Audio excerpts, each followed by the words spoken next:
Reading exercise by Bolaño Ruiz Adrian. Turn it off!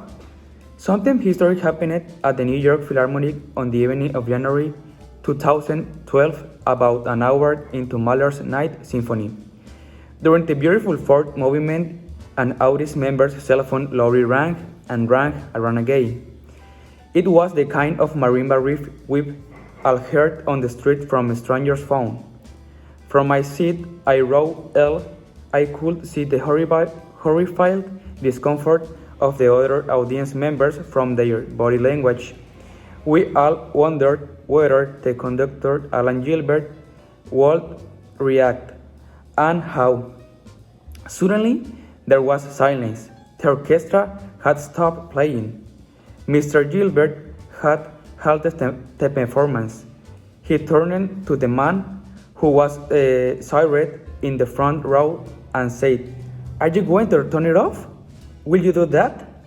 There was some discussion between the conductor and the cell phone owner, but we couldn't hear it.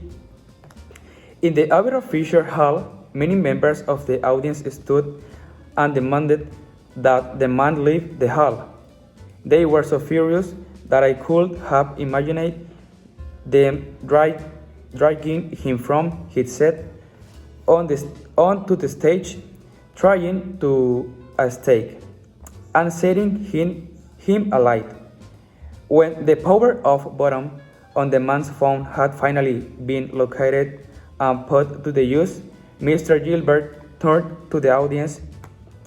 Usually, when there's disturbance like this, it's the best to ignore it, he said, but this time I could not allow it.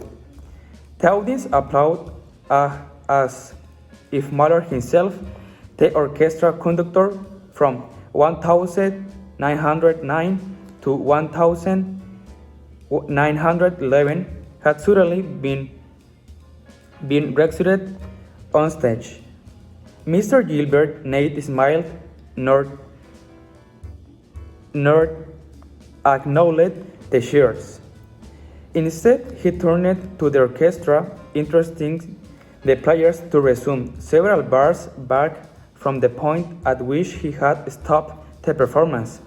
Just before, he raised his button and turned again to the audience and said, this time with a smile, "We'll start again." A few seconds later, the fourth movement resumed. Mr. Gilbert's brave decision that night brought new music to the Philharmonic. Thanks. Step number 2 by Bolaño Ruiz Adrian. Can. What is the application of this verb? Can is a modal verb, is used especially to speak of a skill or ability in general. Its negative form is can't, and can also be used to ask for permission or to grant it. Please give two clear sentences, one affirmative sentence and one negative sentence. One affirmative sentence is, I can count to 30 in English, and one negative sentence is, I can't speak Portuguese at all. Could. What's its application of this verb? Could is a modal verb, is used to express permission, possibility, or to make suggestions in the present. I can also be used to talk about a skill from the past. Thus is the past version of can. One affirmative sentence is, you could travel to USA, and one negative sentence is, we couldn't understand what he said.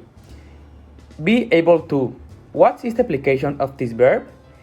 Be able to refers to temporary or specific capacities or disabilities, and also allows to express can at different times in the past and in the future.